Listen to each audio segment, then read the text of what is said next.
students, welcome in Infinity Education. I am Professor Manish Verma. आज से हम class 12th का फिजिक्स स्टार्ट कर रहे हैं. ठीक है, थोड़ा सा एक जनरल इंट्रोडक्शन ले लेते हैं पहले. आपने अभी तक जो फिजिक्स को पढ़ा है, क्लास 11th तक जो आपने फिजिक्स पढ़ा है, ठीक है, क्लास 11th तक आपने जो फिजिक्स पढ़ा है, 11th के क्लास के फिजिक्स में बेसिकली आपने जो पढ़ा था वो पढ़ा था मैकेनिक्स. मोस्टली जो उसमें पार्ट था मैकेनिक्स का पार्ट था क्लास 11th में. क्लास 11th और 12th के फिजिक्स में क्या डिफरेंस है पहले हम वो समझ लेते हैं. और सबसे पहले अगर आपके दिमाग में ऐसा कुछ है कि फिजिक्स बहुत टफ सब्जेक्ट है या फिजिक्स समझ में नहीं आता है कि क्या होता है, तो वो सारी चीज़ें अपने दिमाग से पहले निकाल दीजिएगा. ठीक है, कि फिजिक्स समझ नहीं आता है या फिजिक्स अच्छा कोई सब्जेक्ट नहीं है. क्योंकि फिजिक्स में हम क्या स्टडी करते हैं, फिजिक्स में हम अपने अराउंड की जो चीज़ें हैं, है ना, हमारे आसपास की जो चीज़ें जो हमें विजिबल है, जिनको हम देख सकते हैं, जिनको हम छू सकते हैं, टच कर सकते हैं, फील कर सकते हैं, ठीक है ना, उनकी स्टडी को ही हम फिजिक्स कहते हैं. अब चूंकि हम उन्हें देख सकते हैं, छू सकते हैं, टच कर सकते हैं, फील कर सकते हैं, ठीक है, तो फिर हम उन्हें समझ भी सकते हैं, है ना. It is not like chemistry की. केमिस्ट्री में जो कंपाउंड्स होते हैं, ठीक है ना, केमिकल्स होते हैं, ठीक है, उनका इलेक्ट्रॉनिक स्ट्रक्चर, ठीक है, इन डेप्थ कुछ चीज़ें, तो वो आपको सब कुछ दिखता नहीं कि इलेक्ट्रॉन कहाँ है, प्रोटॉन कहाँ है, ठीक है ना, उसका केमिकल स्ट्रक्चर क्या है, यहाँ पे 3 कार्बन है, 4 हाइड्रोजन है, किधर है कार्बन, किधर है हाइड्रोजन, वहाँ कुछ आपको विजिबल नहीं होता है. लेकिन फिजिक्स में each and everything is visible to you.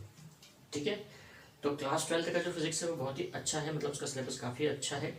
हाँ, 11 से हम उसको कंपेरिजन नहीं करेंगे क्योंकि 11th का जो फिजिक्स है, मैंने कहा ना, उसमें मोस्ट ऑफ द पार्ट जो था वो मैकेनिक्स का पार्ट था. फिजिक्स की कई सारी फील्ड्स हैं, ठीक है, जो हमें स्टडी करनी है, कई सारी फील्ड्स है फिजिक्स की. 11th और 12th का जो फिजिक्स है वो आपका एक फाउंडेशन बनाता है, एक बेस बनाता है, ठीक है ना. तो अब हम आ जाते हैं हमारे क्लास 12th के टॉपिक पे कि क्लास 12th में आपको फिजिक्स में क्या क्या स्टडी करना है. हो सकता है कि कई सारे स्टूडेंट्स ने परचेस कर भी ली हो बुक्स वगैरह, है ना, पढ़ाई करने के लिए क्लास 12th के लिए. तो पहले हम देख लें, उन्होंने देख भी लिया होगा कि उसमें कौन कौन सी यूनिट्स हैं जो आपको स्टडी करनी है. तो फिजिक्स की कौन सी फील्ड को आपको स्टडी करना है क्लास 12th में, तो वो है एक तो जो मोस्ट ऑफ द पार्ट है आपके सिलेबस का, वो इलेक्ट्रिसिटी एंड मैग्नेटिज्म. ठीक है, फर्स्ट यूनिट जो है वो आपका है स्टैटिक इलेक्ट्रिसिटी. इलेक्ट्रिसिटी के 2 पार्ट होते हैं. इलेक्ट्रिसिटी को हम 2 पार्ट में स्टडी करते हैं.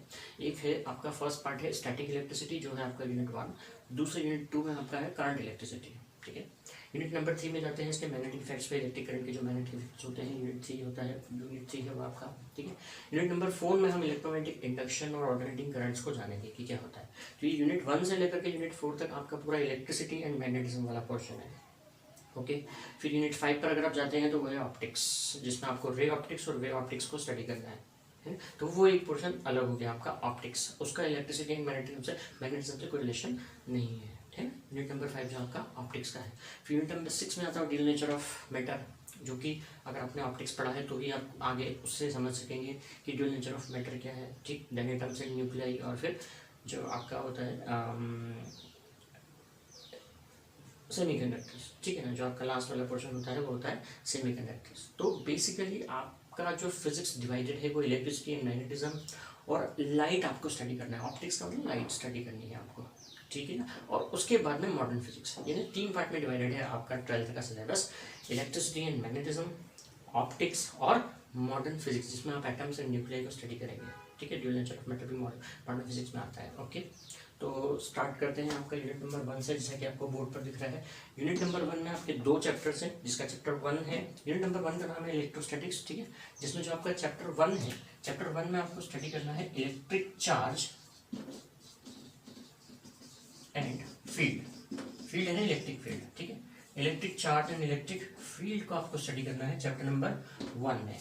यूनिट 1 में 2 चैप्टर्स हैं. चैप्टर 1 है इलेक्ट्रिक चार्ज एंड फील्ड, और चैप्टर 2 में आपको स्टडी करना है कैपेसिटेंस के बारे में स्टडी करना है. ठीक है, तो स्टार्ट करते हैं आपका chapter number 1 electric charge and field. Okay, अब जैसे कि चैप्टर का नाम ही है इलेक्ट्रिक चार्ज, है ना, एंड आगे इलेक्ट्रिक फील्ड को स्टडी करना है.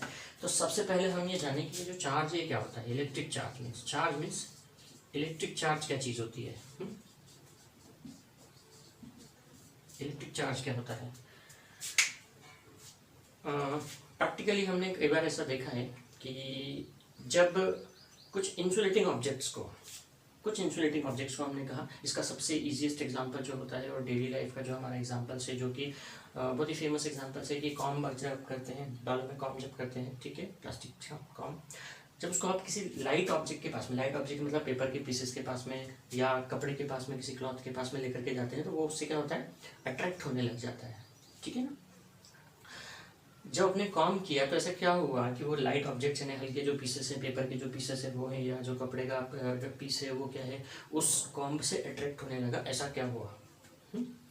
कई बार हमने ये भी देखा है कि सिल्क जो होता है, सिल्क के कपड़े जो होते हैं ना, वो अदर बॉडीज़ को से चिपकने लगते हैं, अपनी बॉडी से तो चिपकने लगते हैं, ठीक है, खास करके जो विंटर सीजन में, ठीक है। तो क्या हो रहा है यहाँ पर, जब दो डिफरेंट टाइप के इंसुलेटिंग ऑब्जेक्ट्स को आपस में जब हम रब करते हैं, कंसीडर कर लीजिए कि ये दो डिफरेंट टाइप के हैं, हालांकि ये दोनों प्लास्टिक के हैं, लेकिन अगर कोई दो डिफरेंट टाइप के इंसुलेटर्स को आपस में जब हम रब करते हैं, ठीक है, अगर हमने उन्हें क्या किया, रब किया, तो ध्यान से समझिए कि होता क्या है।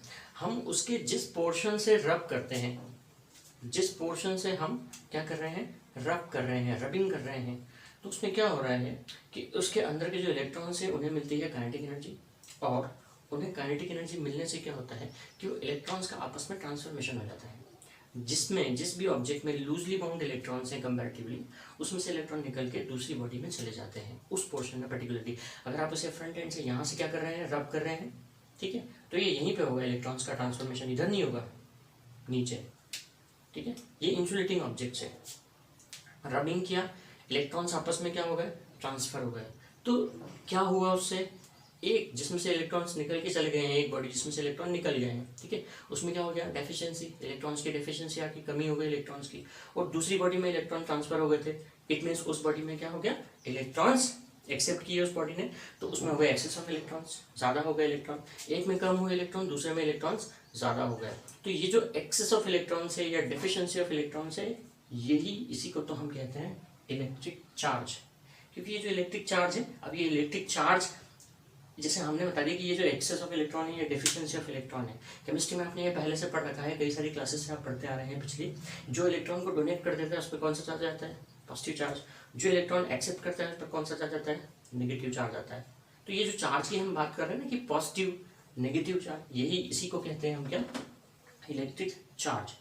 जिस तरह से, इसको एक दूसरा एग्जांपल लेकर के बताता हूँ मैं, कि जिस तरह से अगर हम लेते हैं किसी बॉडी का मास, इसी बॉडी का मास क्या है हमने कहा, तो मास एक्चुअली क्या होता है, मास मतलब अमाउंट ऑफ मैटर, इसमें जितना मैटर प्रेजेंट है वो मास ऑफ दिस बोर्ड, इस बोर्ड में जितना मैटर प्रेजेंट है उसी को क्या कहते हैं, मास। क्या मास का कोई फार्मूला होता है, जैसे कि एरिया का फार्मूला होता है लेंथ इनटू ब्रेथ, है ना, वॉल्यूम का फार्मूला होता है length into breadth into height, density का फार्मूला होता है मास अपॉन वॉल्यूम, है ना। किसी भी फिजिकल क्वांटिटी को कैलकुलेट करने के लिए फार्मूला होता है force equal to mass into acceleration, ठीक है। तो क्या मास का ही कोई फार्मूला होता है, नहीं। 11th क्लास के फिजिक्स में आपने पढ़ा है मास क्या है, एक फंडामेंटल क्वांटिटी है।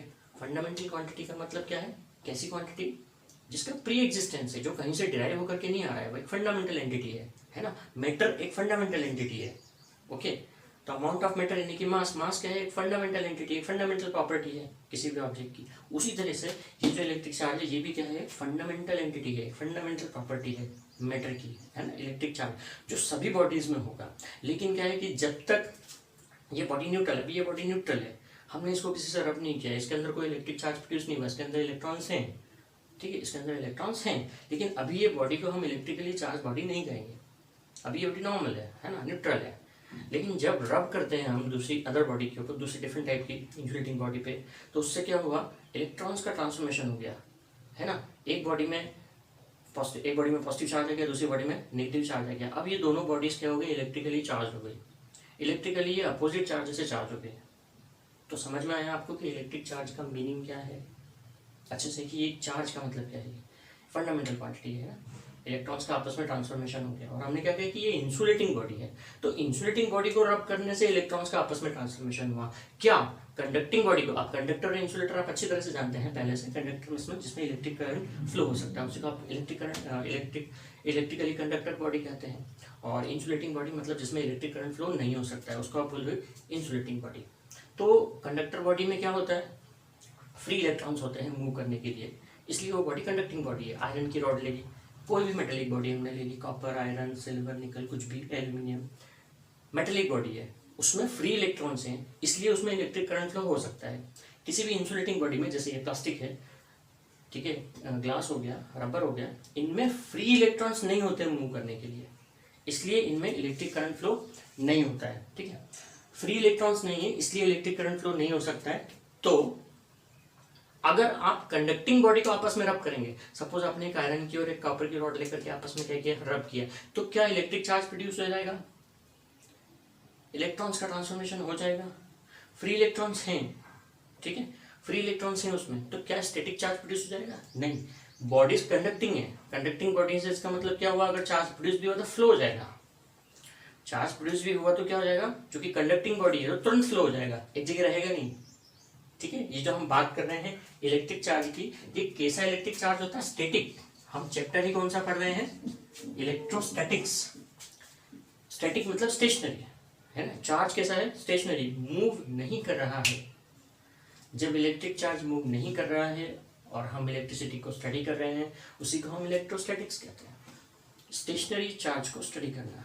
ठीक है, जब वो चार्ज मूव करने लग जाएगा तो उसे हम कहेंगे करंट इलेक्ट्रिसिटी। करंट का मतलब भी होता है फ्लो होना। ठीक है, वो सेकंड यूनिट कि फ्लोइंग चार्ज को जब हम स्टडी करेंगे that will be current electricity. Stationary charge को हम स्टडी कर रहे हैं दैट इज इलेक्ट्रोस्टैटिक्स। तो जो इस इलेक्ट्रिक चार्ज की हम बात कर रहे हैं वो इलेक्ट्रिक चार्ज स्टेशनरी है। वो स्टेशनरी क्यों है, क्योंकि बॉडीज कैसी हैं, इंसुलेटिंग बॉडीज हैं। तो मैं बार बार कह रहा हूँ, इस बात का ध्यान रखना कि ये इलेक्ट्रिक चार्ज जो प्रोड्यूस हो रहा है, stationary electric static electric charge, ये किन में प्रोड्यूस होगा, इंसुलेटिंग बॉडीज को रब करने से प्रोड्यूस होगा। ठीक है, और दो डिफरेंट टाइप की इंसुलेटिंग बॉडीज को रब करने से प्रोड्यूस होगा। ऐसा नहीं होगा कि आपने दोनों प्लास्टिक की बॉडी ले ली और आपस में रब करे जा रहे हैं तो स्टेशनरी चार्ज प्रोड्यूस हो जाएगा। करते रहिए, नहीं होगा, क्योंकि दोनों सेम टाइप की बॉडीज हैं, किसी में से इलेक्ट्रॉन निकल के दूसरी बॉडी में नहीं आएगा। ठीक है ना, समझ में आया आपको। तो यहाँ तक आपको ये समझ में आ गया होगा कि इलेक्ट्रिक चार्ज क्या होता है। ठीक है, अब हम कह रहे हैं कि एक फिजिकल क्वांटिटी है, तो किसी हर फिजिकल क्वांटिटी को किसी न किसी सिंबल से हम रिप्रेजेंट करते आए हैं, 11th से ही पढ़ते आए हैं, आप फिजिक्स तो 12th में है अब। तो हर एक फिजिकल क्वांटिटी को किसी न किसी सिंबल से हम रिप्रेजेंट करते हैं। जैसे मास को आप m से रिप्रेजेंट करते थे, है ना, फोर्स को आप F से रिप्रेजेंट करते हैं, एक्सेलरेशन को a से रिप्रेजेंट करते हैं। इलेक्ट्रिक चार्ज को आप रिप्रेजेंट करेंगे q से, स्मॉल q या कैपिटल Q से इसको रिप्रेजेंट करेंगे। और जैसे मास की यूनिट होती है किलोग्राम, है ना, ऐसे यूनिट, वैसे ही इलेक्ट्रिक चार्ज की ऐसा यूनिट क्या होती है, इलेक्ट्रिक चार्ज की ऐसा यूनिट होती है कूलाम, है ना। कूलाम ने इस पर स्टडी की थी काफ़ी सारे स्टेशनरी इलेक्ट्रिक चार्जेस पर। ठीक है, इसीलिए उन्हीं के नाम पर इसका यूनिट का नाम हो गया कूलाम, है ना। तो इसकी ऐसा यूनिट है कूलाम। अगर आप CGS यूनिट भी जानना चाहते हैं तो CGS यूनिट होती है इसकी स्टेट कूलाम, स्टेट कूलाम। हाँ, और हम कूलाम अगर लिखेंगे तो सिर्फ C लिखेंगे, कैपिटल C, ऐसा यूनिट के लिए। ओके, केवल C लिख सकते हैं। तो इलेक्ट्रिक चार्ज क्या है, वो कैसे प्रोड्यूस हुआ, उसकी ऐसा यूनिट क्या है, उसको किस सिंबल से हम रिप्रेजेंट करते हैं, यहाँ तक आपने अच्छे से सुन लिया, लेक्चर स्टडी कर लिया कि क्या होता है। ठीक है, अब थोड़ा सा हम आगे बढ़ते हैं कि इलेक्ट्रिक चार्ज फ्रिक्शन करने से प्रोड्यूस हुआ था ना, इसीलिए इसको फ्रिक्शनल इलेक्ट्रिसिटी भी कहते हैं। हाँ, फ्रिक्शनल इलेक्ट्रिसिटी भी कहते हैं। कहीं कहीं किसी किसी बुक में आपको फ्रिक्शनल इलेक्ट्रिसिटी भी लिखा हुआ दिख जाएगा। तो फ्रिक्शनल इलेक्ट्रिसिटी का मतलब ये, फ्रिक्शन करने से स्टैटिक इलेक्ट्रिक चार्ज प्रोड्यूस हुआ बॉडी पे।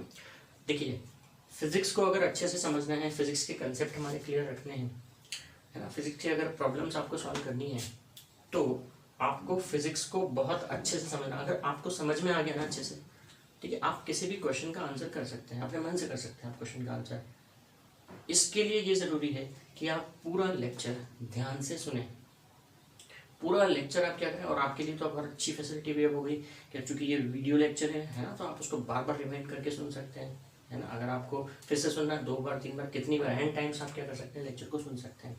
तो लेक्चर को बहुत ही ध्यान से सुने और जो बेसिक कंसेप्ट आपको समझा रहे हैं आप उसको याद रखें, है ना। तो मैंने क्या कहा कि किसी भी टाइप का क्वेश्चन अगर पूछा जाएगा आपसे तो आप उसका आंसर कर सकते हो, क्योंकि आपको बिल्कुल अंदर तक, जड़ तक पता है कि क्या होता है। ठीक, ओके। तो अब अपन ये समझने वाले हैं कि ये स्टैटिक चार्ज जो है ये प्रोड्यूस किस किस तरीके से होता है। तो जैसे आपने देख लिया कि फ्रिक्शन से प्रोड्यूस होता है, मतलब हमको क्या लिखा रहा हूँ, method of charging, method of charging. Method of charging में एक तो हो गया कि बाय फ्रिक्शन, ये फ्रिक्शन से हुआ था फर्स्ट जो आपने समझ लिया अभी, है ना। Bye conduction, bye conduction, conduction के थ्रू कैसे इलेक्ट्रिक चार्ज प्रोड्यूस होता है। सपोज एक ऑलरेडी आपने चार्ज बॉडी ले ली, ये ऑलरेडी चार्ज है, ये एक बॉडी है, इंसुलेटिंग बॉडी है जो कि ऑलरेडी चार्ज बॉडी है, ठीक है। इसके डायरेक्ट कांटेक्ट में अगर आप कोई एक अनचार्ज बॉडी लेकर के आते हैं, अगर बी डायरेक्ट कांटेक्ट में लेकर के आएगा अनचार्ज बॉडी, तो क्या होगा, वो बॉडी भी सेम चार्ज से चार्ज हो जाएगी। मतलब इस बॉडी पर भी कौन सा चार्ज हो जाएगा, पॉजिटिव चार्ज आएगा। जो आपका सॉरी बॉडी ए है, वो बॉडी क्या है, पहले से ही चार्ज बॉडी है, पॉजिटिवली चार्ज बॉडी है सपोज, और उस बॉडी के डायरेक्ट कांटेक्ट में अगर आप किसी दूसरी बॉडी को लेकर के आएंगे तो वो बॉडी भी कैसे हो जाएगी, चार्ज हो जाएगी, ठीक है। तीसरा मेथड क्या है आप समझिए, कंडक्शन का मतलब क्या हुआ, डायरेक्ट कांटेक्ट में अगर आप एक अनचार्ज बॉडी को लेकर के आएंगे किसी चार्ज बॉडी के पास में, तो वो सेम चार्ज से क्या हो गया, चार्ज हो गया। तीसरा मेथड ध्यान से समझिए, तीसरा मेथड है बाय इंडक्शन। बाय इंडक्शन, तो इंडक्शन में क्या है, सपोज मैं इसको यहाँ आपको बाय इंडक्शन मैं आपको यहाँ इसको समझा देता हूँ आपको। एक चीज़ आप समझ लीजिए, जब भी आप वीडियो लेक्चर देख रहे हो तो कॉपी और पेन लेकर के बैठा कीजिए, ओके। और बोर्ड पर जो भी नोट्स लिखवाए जा रहे हैं, आपको समझाए जा रहे हैं, आप उसको नोट करते जाए कीजिए अपनी कॉपी में, है। उसको बिल्कुल एक एक चीज़ को, एक एक लाइन को नोट करते जाए कीजिए सिस्टमेटिकली। जितना ज़्यादा आप सिस्टमेटिकली रहेंगे उतना अच्छे से आपको सब्जेक्ट समझ में आएगा, सीक्वेंस वाइज, ओके। तो मैं इसको रफ कर रहा हूँ, अगर आपने नहीं लिखा हो तो वीडियो को पॉज करके फिर आप लिख लेना, फिर से प्ले कर लेना, ठीक। तो जो थर्ड मेथड है बाय इंडक्शन, इंडक्शन मेथड के थ्रू कैसे इलेक्ट्रिकल चार्ज प्रोड्यूस होता है। तो सपोज एक चार्ज्ड रॉड को आप किसी एक अनचार्ज कंडक्टर के पास में लेकर के आए, ये चार्ज है, ठीक है, ये अनचार्ज है ना, ये अनचार्ज है, और तो फिर ये अनचार्ज अगर है तो इसके ऊपर कौन सा चार्ज आ जाएगा, ठीक है। तो यहां ध्यान से समझिएगा, अगर आप वेरी क्लोज लेकर के आ रहे हैं एक अनचार्ज बॉडी के पास में किसी चार्ज बॉडी को, तो इंडक्शन के थ्रू उस बॉडी पर अपोजिट चार्ज इंड्यूस हो जाता है। पूरी बॉडी पर नहीं, ध्यान से समझना, पूरी बॉडी पर अपोजिट चार्ज इंड्यूस नहीं होगा। देखिए मैंने कहाँ पे बनाया है नेगेटिव चार्ज, केवल इसके फ्रंट सरफेस पे, इसके रियर सरफेस पे नहीं, फ्रंट सरफेस पे। फ्रंट सरफेस पर अपोजिट चार्ज आ गया, और इसके जो रियर सरफेस है ना, उस पर पॉजिटिव चार्ज हो जाएगा। अब यहाँ क्या हो रहा है, ध्यान से समझिए। हम डायरेक्ट कॉन्टेक्ट में जब बॉडी को लेकर के आ रहे थे ना, तो ये बॉडी अनचार्ज थी, ये चार्ज थी, इसका चार्ज इक्वली क्या हो गया, डिस्ट्रीब्यूट हो गया दोनों में। ये कैसे, जैसे इसको एक दूसरे एग्जांपल से हम समझते हैं। एक गरम रॉड को, या चलो एक और दूसरे एग्जांपल से समझ लेते हैं, ज़्यादा अच्छा एग्जांपल है। गरम गरम चाय में, सपोज गरम गरम चाय में अगर आप ठंडा दूध मिलाएंगे, गरम चाय में आपने ऊपर से ठंडा दूध मिक्स किया, क्या होगा, हीट ट्रांसफर होगी, वो जो चाय है वो ठंडी हो जाएगी, ठीक है। आप ठंडे दूध में गर्म चाय मिलाएं या गर्म चाय में ठंडा दूध मिलाएं, हीट ट्रांसफर होगी, hotter body to colder body, है ना, गर्म से ठंडे की तरफ हीट ट्रांसफर होगी। और क्या हो जाएगी, ये कब तक ट्रांसफर होती रहेगी, जब तक कि दोनों इक्वल नहीं हो जाते। एक और जो मैं एग्जांपल देने वाला था वो ये था कि एक गर्म रॉड के कांटेक्ट में आप एक ठंडी रॉड को लेकर के आए, ऐसे करके, ये गर्म रॉड है, इसके डायरेक्ट कांटेक्ट में आपके ठंडी रॉड को लेकर के आ गए, तो ये रॉड भी क्या हो जाएगी, गर्म, है ना। और थोड़ी देर के बाद में दोनों का टेम्परेचर सेम हो जाएगा, हीट इधर से इधर ट्रांसफर होती रहेगी, होती रहेगी, होती रहेगी, तब तक होती रहेगी जब तक कि दोनों पे सेम टेम्परेचर नहीं हो जाता। सेम थिंग होती है कि इस बॉडी पर चार्ज है, ये बॉडी को हम डायरेक्ट इसके कांटेक्ट में लेकर आ गए, तो इसका चार्ज इसमें क्या होता जाएगा, फ्लो होता जाएगा, तब तक कि जब तक दोनों पे इक्वल चार्ज नहीं हो जाता, फ्लो होता रहेगा। ये कंडक्शन था, तो सेम चार्ज से चार्ज हुई थी बॉडी, बहुत ही सिंपल सी चीज थी समझने के लिए कंडक्शन में।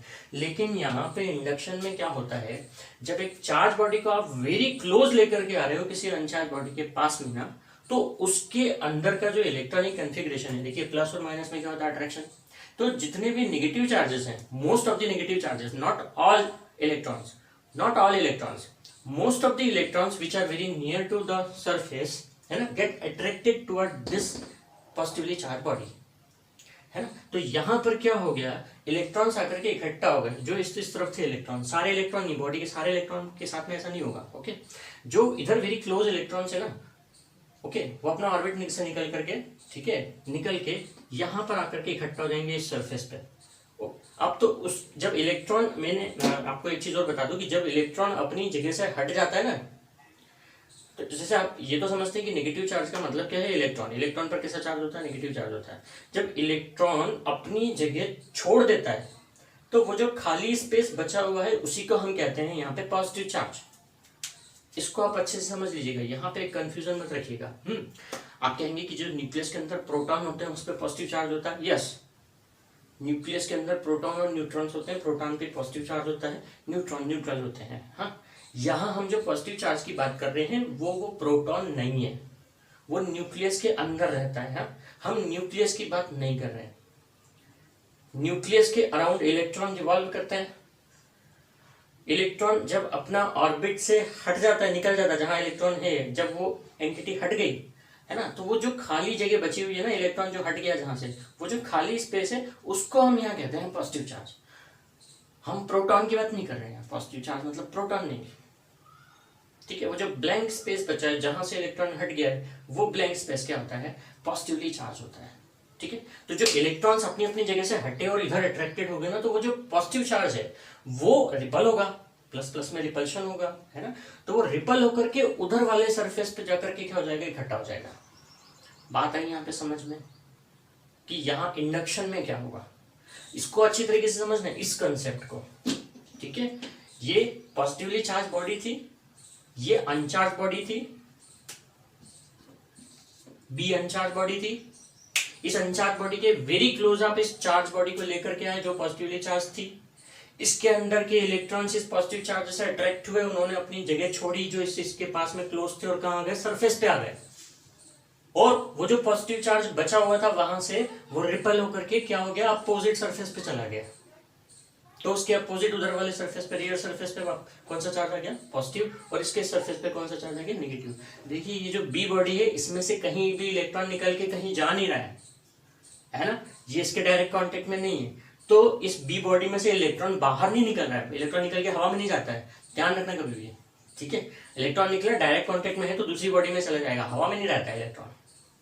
समझ में आया, है ना। मतलब ये भी कोरोना वायरस जैसा नहीं है, कोरोना जैसा नहीं है, कोरोना भी हवा में नहीं रहता है ना। अभी कोरोना चल रहा है सब जगह पे, कोरोना वायरस भी हवा में नहीं रहता है, वो डायरेक्ट कांटेक्ट से आता है, एक बॉडी से दूसरी बॉडी में चला जाता है ना। यहाँ पे भी ये काम भी, ये इलेक्ट्रॉन्स भी यही काम करते हैं, यहाँ पे इलेक्ट्रिक चार्ज का भी यही काम है, ठीक है। ये जो इलेक्ट्रॉन्स है ये बी बॉडी में से निकल के बाहर नहीं जा सकते जब तक कि कोई डायरेक्ट टच नहीं करेगा उसको। हाँ, इनका कन्फिग्रेशन जरूर जाएगा, इधर हो जाएंगे, ये नेगेटिवली चार्ज इस तरफ आ जाएंगे, तो जो पॉजिटिव चार्ज बचा हुआ है ना, जहां से इलेक्ट्रॉन हट गए थे, निकल गए थे, वो जो ब्लैंक स्पेस है वही पॉजिटिव चार्ज है, तो प्लस प्लस में रिपल्शन होगा, तो ये कहां चला जाएगा, अपोजिट सरफेस पे चला जाएगा, ठीक है। तो इंडक्शन मेथड के थ्रू इलेक्ट्रिक चार्ज कैसे प्रोड्यूस हुआ ये आपको समझ में आ गया अच्छे से, ठीक है। एक केस हम और ले लेते हैं, इसके साथ ही एक केस और लेते हैं। बी बॉडी के साथ एक दूसरी बॉडी भी अगर कांटेक्ट में हो, डायरेक्ट कांटेक्ट में, और यहाँ पे आप इसको लेकर के आ रहे हैं, अगर इस चार्ज बॉडी को, इस चार्ज बॉडी को फिर इसके क्लोज लेकर के आए बी के साथ में, लेकिन अब यहाँ पे बी के साथ एक और बॉडी सी भी डायरेक्टली कनेक्टेड है, तो उस केस में क्या होगा, इसके सरफेस पे नेगेटिव चार्ज आएगा, जैसे यहाँ आ रहा था फ्रंट सरफेस पे और रियर सरफेस पे। अब चूंकि ये दोनों डायरेक्टली कनेक्टेड है, हाँ?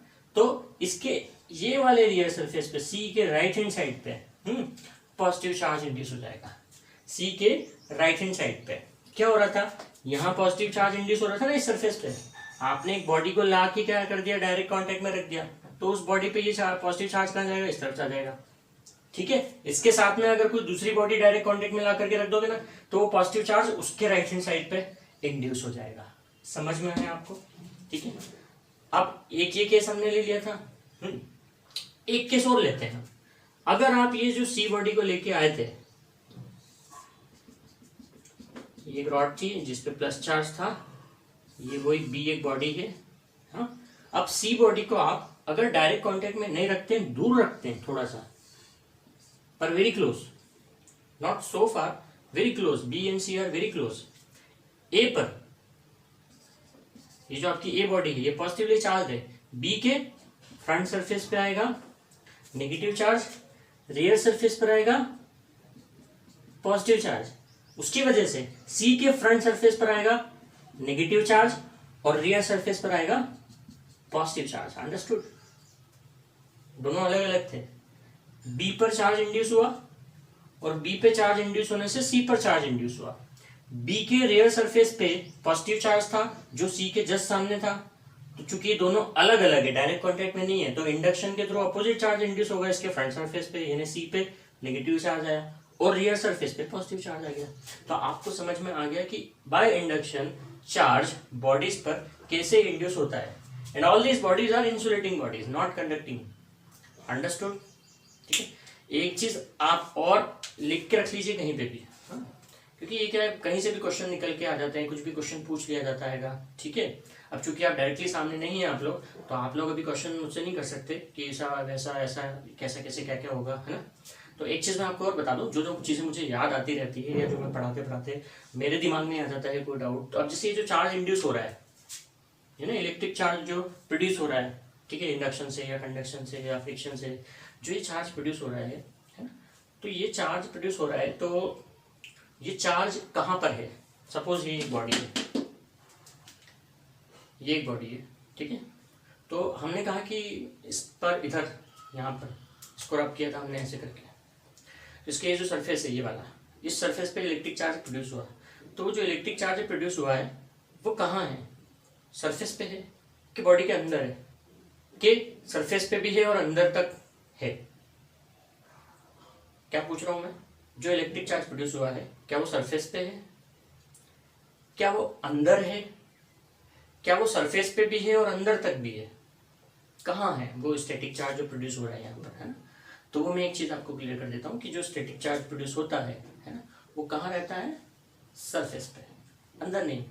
कहाँ रहेगा, सरफेस पे। क्यों, क्योंकि आपने जब फ्रिक्शन किया था उसको इस तरीके से, तो सबसे पहले जिनको काइनेटिक एनर्जी मिली यानी कि हीट एनर्जी मिली, वो किनको मिली वो मिली सरफेस पे जो इलेक्ट्रॉन्स थे उनको। किनको, सरफेस पे जो इलेक्ट्रॉन्स थे उनको मिली। ठीक है ना, बिल्कुल सिंपल सा तरीका है। अगर आप हीट देना स्टार्ट करते हैं किसी बॉडी को नीचे से, तो सबसे पहले कौन सा पोर्शन उसका गर्म होता है, बॉटम। सबसे पहले बॉटम पोर्शन गर्म होगा और फिर धीरे धीरे हीट ऊपर जाएगी। उसी तरीके से आप यहाँ से फ्रिक्शन कर रहे हैं, सबसे पहले कौन सा पोर्शन गर्म होगा, सरफेस का। इलेक्ट्रॉन्स कहाँ से निकलेंगे, सरफेस से। तो इलेक्ट्रिक चार्ज जो प्रेजेंट रहता है, वेदर इट इज पॉजिटिव और नेगेटिव, वो कहाँ पे प्रेजेंट रहता है, सरफेस पर प्रेजेंट रहता है और कहीं नहीं, अंदर नहीं रहता है कोई चार्ज प्रेजेंट। ठीक है, समझ में आ गया। तो ये बात ध्यान रखिएगा। चलिए अब हम आगे बढ़ते हैं। यहाँ पे आपने समझ लिया कि इलेक्ट्रिक चार्ज क्या है और वो कैसे कैसे प्रोड्यूस होता है। अब थोड़ा सा और आगे बढ़ते हैं। अब इलेक्ट्रिक चार्ज की प्रॉपर्टीज़ क्या है वो हम समझ लेते हैं कि जो इलेक्ट्रिक चार्ज है इसकी प्रॉपर्टीज़ क्या है। ये जितना भी मैं आपको अभी समझा रहा हूँ ना, ये सब कुछ क्लास 10th में आपने पढ़ा हुआ है। शायद भूल गए होंगे आप लोग, लेकिन मैं क्लास 10th को भी ऐसे ही पढ़ाता हूँ। क्लास 10th में भी एक जो चैप्टर है इलेक्ट्रिसिटी साइंस में, है ना, वही इलेक्ट्रिसिटी आपको एडवांस लेवल पर है। अब 12th में हम अपने 10th के स्टूडेंट्स को कहते हैं कि ये इलेक्ट्रिसिटी बहुत अच्छे से पढ़िएगा, आप 12th में बहुत काम आएगा। जितना मैंने आपको अभी तक समझाया है ये क्लास 10th में समझा चुका हूँ मैं। क्लास 10th में भी इतना इसी तरीके से समझाया था, क्योंकि ये सब कुछ उसी में है। अभी हम एडवांस लेवल पर आए ही नहीं है, अभी हम बहुत बेसिक लेवल पर हैं। ठीक है, तो फंडामेंटल जो प्रॉपर्टीज है इलेक्ट्रिक चार्ज की वो क्या होती है वो भी समझ लेते हैं हम। Properties of electric charge. देखिए फर्स्ट प्रॉपर्टी पे आप क्या लिखेंगे कि ये दो टाइप के होते हैं, पॉजिटिव और नेगेटिव, और पॉजिटिव पॉजिटिव नेगेटिव नेगेटिव आपस में क्या करेंगे, रिपल, और पॉजिटिव नेगेटिव आपस में क्या करेंगे, अट्रैक्ट। ये फर्स्ट प्रॉपर्टी होगी इसकी कि सेम चार्जेस क्या करते हैं आपस में, रिपल करते हैं और अपोजिट चार्जेस अट्रैक्ट करते हैं। फर्स्ट प्रॉपर्टी थी। सेकंड प्रॉपर्टी क्या होगी, इलेक्ट्रिक चार्जेस की प्रॉपर्टी समझ रहे हैं। उनकी प्रॉपर्टीज मतलब क्या है, उसकी विशेषताएं क्या है, क्या कौन सी प्रॉपर्टीज वो रखते हैं, क्या होता है ना। तो पहली प्रॉपर्टी आपने समझ ली कि अपोजिट में अट्रैक्शन होगा और सेम चार्जेस में रिपल्शन होगा। दूसरी होगी आपकी charge is conservative, charge is conservative in nature. Conservative का मतलब क्या हुआ कि जो टोटल चार्ज रहता है ना वो कांस्टेंट रहता है, चार्ज डिस्ट्रॉय नहीं होता है। जैसे एनर्जी डिस्ट्रॉय नहीं होती है, प्रोड्यूस भी नहीं कर सकते आप एनर्जी को, केवल क्या होता है ट्रांसफॉर्मेशन होता है। क्यों? क्योंकि हमने शुरुआत में चलिए आप लेक्चर के हमने क्या कहा था, इलेक्ट्रिक चार्ज क्या है, एक फंडामेंटल एंटिटी है, एक फंडामेंटल प्रॉपर्टी है। जो फंडामेंटल प्रॉपर्टी होती है वो कभी डिस्ट्रॉय होती है नहीं, वो जब से यूनिवर्स बना है तब से वो भी है, तो वो कभी डिस्ट्रॉय नहीं होगा, उसका केवल क्या होगा ट्रांसफॉर्मेशन होता जाएगा, है ना। तो उसी तरह से इलेक्ट्रिक चार्ज जो है वो कभी डिस्ट्रॉय नहीं होता है, ठीक है। अगर एक बॉडी में से इलेक्ट्रॉन्स निकले 4 इलेक्ट्रॉन तो दूसरी बॉडी में 4 इलेक्ट्रॉन चले जाएंगे। ऐसा नहीं होगा कि इस बॉडी में से अगर 4 इलेक्ट्रॉन निकले थे तो इसमें तीन ही गए और एक कहीं चला गया घूमने फिरने इधर उधर, ठीक है, ऐसा नहीं होता है। इसमें से 4 इलेक्ट्रॉन निकले हैं तो इस बॉडी में 4 इलेक्ट्रॉन ही जाएंगे, है। 5 जा नहीं सकते, 4 ही तो निकले थे। हम कह रहे हैं कि 2 चले गए क्या, तो 2 कहाँ गए, हवा में चले गए क्या? जी नहीं, हमने कहा ना ये भी तो कोरोना वायरस है, हवा में नहीं जाएगा, डायरेक्ट कांटेक्ट में रखेंगे तो इधर से उधर जितने हैं चले जाएंगे।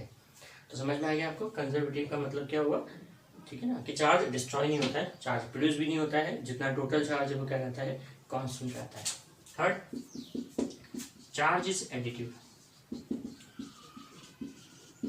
Charge is additive in nature. Charge is additive का मतलब क्या है कि जो टोटल चार्ज होता है ना, वो एल्जेब्रिक सम होता है। जैसे कि सपोज एक बॉडी है जिस पर +3 कूलम चार्ज है ना, दूसरी बॉडी है जिस पर -2 कूलम चार्ज है ना, तो टोटल चार्ज कितना हुआ +1 कूलम। सपोज एक बॉडी है जिस पर -5 कूलम चार्ज है, दूसरी एक बॉडी है जिस पर -3 कूलम चार्ज है, तो टोटल कितना चार्ज हुआ -8 कूलम चार्ज हुआ। तो चार्ज इज एडिटिव नेचर मतलब एल्जेब्रिक सम को फॉलो करता है चार्ज, ठीक है। और नेक्स्ट प्रॉपर्टी कंजर्वेटिव हो गया, चार्ज एडिटिव हो गया नेचर में, और क्या है चार्ज की प्रॉपर्टी, सबसे इंपॉर्टेंट प्रॉपर्टी है, सबसे इंपॉर्टेंट प्रॉपर्टी कौन सी प्रॉपर्टी याद कीजिए, कभी आपको याद हो क्लास 10th का कुछ तो। सबसे इंपॉर्टेंट प्रॉपर्टी है क्वांटाइजेशन ऑफ चार्ज। सबसे इंपॉर्टेंट प्रॉपर्टी है क्वांटाइजेशन ऑफ चार्ज। ये क्वांटाइजेशन का मीनिंग क्या है, charge is always quantized. Quantized का मीनिंग क्या है कि किसी बॉडी पे जो चार्ज प्रेजेंट है ना, पीछे समझिए इसको थोड़ा और डीप में करके ध्यान से, कि चार्ज का मतलब हमने क्या कहा, इलेक्ट्रॉन्स का ट्रांसफॉर्मेशन हो जाता है, ठीक है। तो एक इलेक्ट्रॉन पे जो चार्ज होता है,